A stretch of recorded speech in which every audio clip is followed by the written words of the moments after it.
Hello mga bay, ito yung karugtong nung part 1 na renovation. So, ito na yung na-clear na natin yung surface ng ating kisame. So, ready for applying na siya ng pati. So, let's go!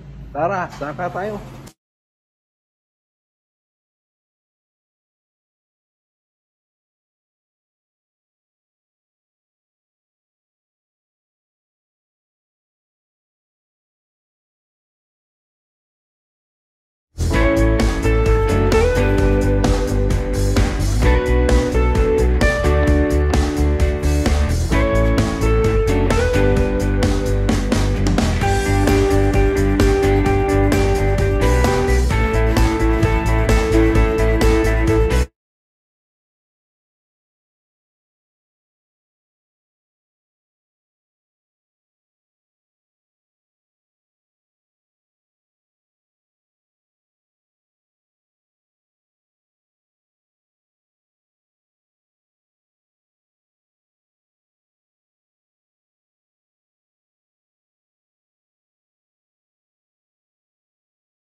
Tapos na tayong masilya mga kasaka.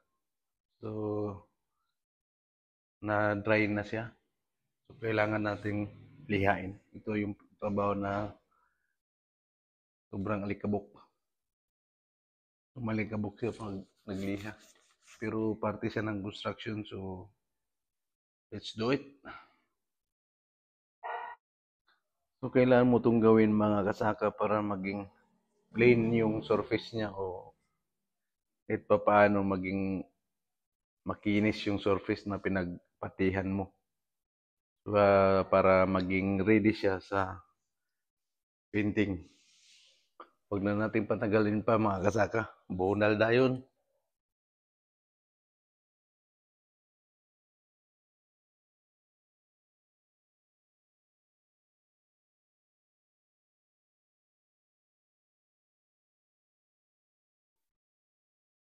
Now it's time for painting na mga kasaka. Nuna ko yung CR kasi yun yung pinakamasikip na pinturahan. At of course, sinunod ko yung mga mayroong dark na paint. Kasi yun yung mahirap takpan ng once na puti yung pipintura mo. So matagal bago siya mabura. Kaya inuna kong patungan yung may mga dark color. Of course, susunod natin yung kabuuan ng kwarto. So, let's go back bunal.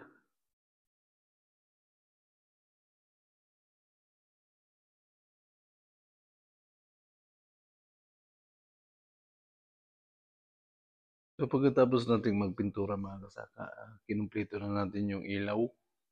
Lagyan natin yung pinalitan natin yung mga burnout na ilaw.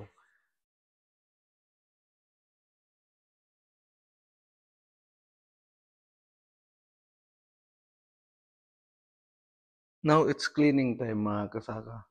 Kailangan natin linisin yung mga kinalat natin, pintura, likabuk, saka mga iba pang mga dapat linisin.